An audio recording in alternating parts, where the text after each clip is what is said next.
And we're back.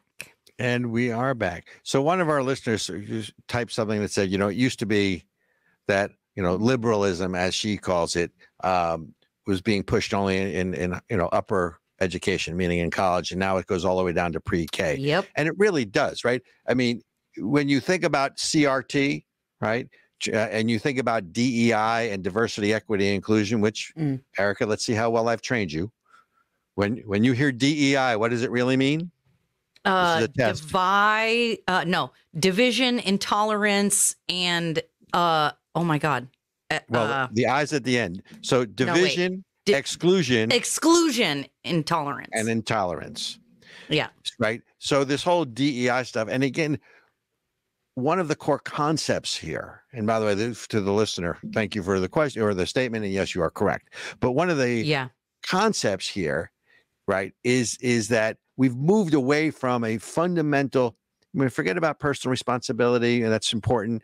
Forget about your values. Not that's important. Don't forget about them. But there's a key concept that we have moved away from that is supposed to underpin all of this, and that word is meritocracy.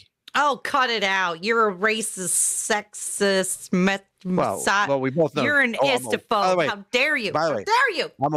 By the way, not only am I a racist, I'm a white racist, right? Yeah. The worst kind of racism. Yeah. Right. Yeah. But golly. But we used to strive to be the best. Competition used to be what it was about, not because, oh my God, someone's going to lose. By the way, my kids, when they used to play soccer, we went to a game where they played without a ball once because they didn't want anyone to score a goal on the other team.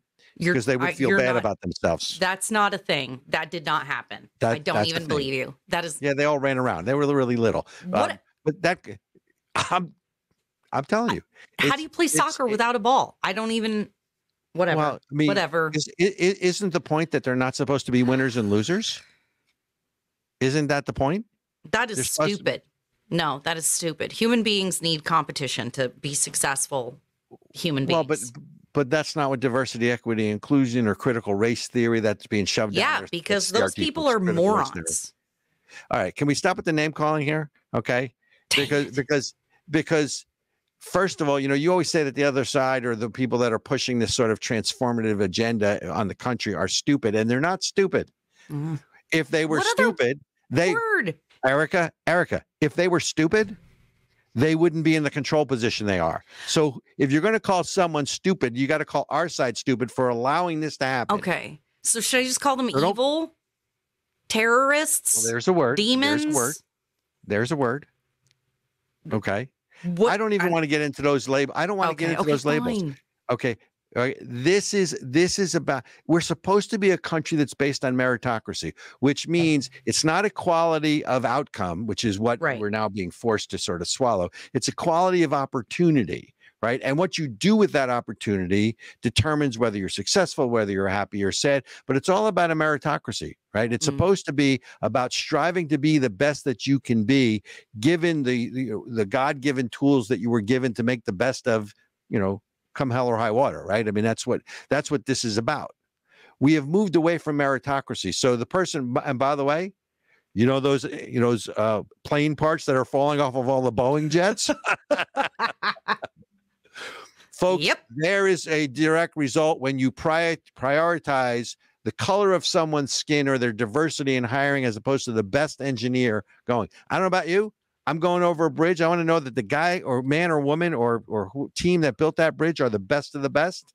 If someone's going to operate on me, you want the guy that finished at the bottom of his medical class?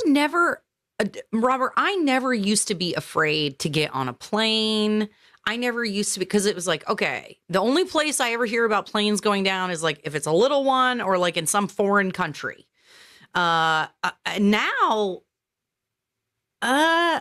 like, I'm afraid to get on a plane. I'm afraid to get on a train. We've had all these train derailments. And Ericka, then you should stay in your house, because with all the violence that is starting to happen across the country, then you should be afraid to go outside too. But if you live by fear, then they just won. Because isn't that really the goal here? Which is DEI, divide, right? The first thing is divide people. make them compete against each other. We've talked about this. Blacks against whites, men against women, rich versus poor, sexual orientation versus sexual orientation. I mean, pick a fissure or dividing line. And if you do two things, if you keep people divided into small groups, let's call them tribes, right? You keep people only in their tribe and they fight against people in the other tribes, and you keep them so busy, i.e. poor, and preoccupied with just eking out a living. Guess what they don't have time to do? Fight the government. They don't have time to fight the government. They don't have time to engage in the political process to bring about change. Yeah. And what the people who hold power, because we've talked about this till we're blue in the face. People who hold power, it's no longer right versus left, right? If you go and the political spectrum, folks, is not left or right. It's not linear. Right. If you go too far to the right, you end up left. If you go too far to the left, you end up right. So therefore, it's not linear, it's circular, right? I mean, National Socialism, which was the formal name of Nazism, was considered to be a right-wing ideology. How do you have the word socialism in there? Because if you go too far, it's still about control versus liberty, right? So it's no longer left versus right or even left to right. It's top to bottom. It's the people that have the power want to keep it. That's right. And by transforming society, it makes it almost impossible for you to do that. I do want to get back to this whole concept of political violence, though. Yes. Because political violence is now the latest fear. You brought up the word fear, and I think it's appropriate, that keeps people in place. And what does it do? It keeps them so busy being scared or, running around, trying to not be scared because they're busy protecting themselves, right? Or they withdraw. Then people are left alone, and the activists can bring about the change in society. There is no better example these days than let's hate the Jews, right? Hating the Jews, Jew hatred is at an all-time high in this country, and it is now cool. It's now in vogue, fashionable. To hate the Jews. The anti-Semitism is rampant in this country, and it's now okay. And people are going to say, "Oh, well, it's not okay." Really? Talk to me about what just happened at Rutgers. So the Rutgers Student Assembly was going to pass these, or had up for voting, these two anti-Israel platforms. One was BDS, which was boycott, divest and sanction. Yep. And then they wanted to decouple from Tel Aviv University. Even that wasn't enough because of the rampant anti-Semitism. What happens is I believe they termed them radical pro-Palestinian protesters, right? It wasn't enough that they wanted to boycott and divest and sanction Israel. They actually took over the meeting, and there were Jewish students there who were there just to petition the government for safety on campus. The president flees the meeting. Wow. The police had to be called in, and the Jewish students had to be let out by the back door for their own safety. Right. So, and a trope from the 1960s, you want to talk about racism, blacks to the back of the bus, Jews go out the back door for your safety. What's the difference? There is no difference. Wow. Right. There is no difference. So it's now cool. And by the way, where's the media? We talked about the Muslim cleric, and I forget his name, out of Warren, Michigan. We talked about it last show, who said that we are going to slaughter the Jews like sheep. So, and these are the people, and that's who we're supposed to be supporting. This is what's no. That's who Biden. Look, Biden wants to get reelected. Yeah, that's who he's pandering to. So he's pandering to a wing of the Democratic Party, the progressive wing, the AOC wing, the Hamas lobby, Rashida Tlaib, AOC, you know, Ian Presley, who was in that other video we just showed. Yeah. Right. These are the people who are radically anti-Israel, radically anti-Jewish, and radically anti-America, because it all goes together. That's what they don't understand. So, I mean, and then you look at that student at Stanford who was advocating for the assassination of Biden. The reason he was advocating for the assassination of the president was because Biden was supporting Israel and his words, colluding with Israel, who was committing genocide against the Palestinian people in Gaza. So you see the connected dots here? I'm trying to understand. Okay. One of the things that's so troubling about this genocide, this repeated use of things like genocide, is that there is no evidence that there is a genocide happening. Now, you may not like that people are dying, but if it were a actual genocide, millions and millions of people would be dead. The Israeli government could just carpet bomb the entire area and murder everyone if they really wanted to. And that's not what's happening.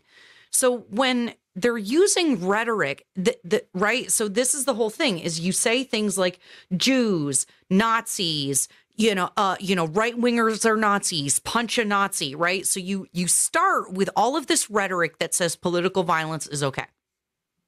Right. And then you use the most inflammatory, outrageous language that you possibly can to incense the people who are already upset, who are already feeling, whatever. And now they literally believe that there is a genocide of Palestinians, so-called Palestinians, happening in Gaza. And I'm not saying that people aren't dying. I'm not saying that this isn't tragic. Wait a minute. But Ericka, first of all, if you can redefine racism to mean its opposite, if you can redefine words definitionally, structural racism, right, versus racism, all the crap that they throw at us, then you can redefine the word genocide. Genocide. First of all, I will tell you that I believe, as of yesterday, Secretary of Defense Austin just testified in front of Congress that they see no evidence of genocide, of Israel committing genocide in Gaza. That is juxtaposed to the United Nations Security Council, the United Nations Human Rights Council, that said that of the 5 tenets, TENETS, meaning the 5 things that would classify as genocide, Israel has committed 4 of them, which is a crock of shit. Right. But the UN who allows people to sexually assault and traffic children. You want me to take whatever those people say seriously? My point is that Israel has painstakingly tried to avoid civilian casualties. It's not Israel that calls for the extermination of another people in its charter. It's not Israel that teaches their children to be suicide bombers. It's not Israel that uses hospitals and schools as human shields so that when there is an attack against the militants, that there are civilian casualties. It's not Israel that uses its civilians like pawns. It's not Israel that doesn't value human life on the same level, or that miscounts the numbers. And like I said, Secretary Austin, not a big fan of him by and large, because I think he's a woke Secretary of Defense, and I think that's one of the reasons I think the last number, by the way, is collectively the U.S. military, which is also being gutted as part of sort of this Death to America transformational struggle or that's going on, or being foisted upon us. I think we're 41,000 members short collectively on our armed services of our recruitment goals. 41,000. But there's no evidence of it. But look, so I want to get back to this whole political violence, because again, even people who from CNN and other media outlets that would be classified as liberal say that the anti-Semitism, the hatred of Jews, Jew hatred, is at a proportion that they haven't seen since, they have different years here, right? But I mean, it's been up to 371%, and we can go through most of this, but I mean, where's my numbers here? All right, because our numbers, 553 incidents since October 7th, by the way. Actually, I take it back. From October 7th to January 7th. So we're not even counting February, March, or into April.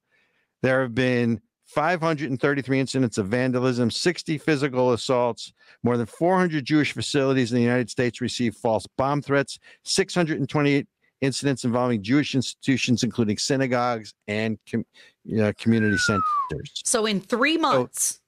So open season on the Jews. But here's the thing. What people don't understand, and I was at this conference and someone asked, well, why do they hate the Jews? And I said, they don't just hate the Jews. I said, are you Christian? He said, yeah. I said, you're next. They hate you too. What they hate is Judeo-Christian values. The J comes before the C. They're going after the Jews first, smaller population, not as many, right? But the demonization you see, coming from the government and coming from portions of the radical left to demonize Christianity. It's all connected. That stupid broad. Oh God. Okay. Did you just use the word broad? Yeah. Okay. Hold on. I got to collect myself because I'm about to. Wait a minute. So off. So Lord Benjamin's definition, Oxford definition. Is anyone looking at Oxford anymore? Deliberate genocide is the deliberate killing of a large number of people from a particular nation or ethnic group with the aim of destroying that nation or group. I mean, if you consider Hamas a group that deserves not being killed, I don't know. Well, are you different? Are you different? Well, are you differentiating Hamas from the Palestinian people? And I'm not making that distinction, but at the end of the day, Hamas is a military organization. Yeah, it's a terrorist organization that launched a. I don't want to use the word terrorist organization because they're a militant or military organization. Because to make them a terrorist organization is a cell. They were a coordinated military organization. Now, they may not be now after being decimated by Israel's response in the IDF, but they were. They're basically a proxy of Iran. So if you, that is you know what, Robert, I will concur with your definition. I will. Folks, write this day down. Ericka and I agreed.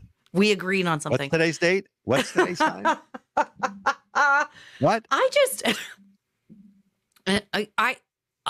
oh shoot. You know what? On that note, we're gonna hear from our sponsor. This is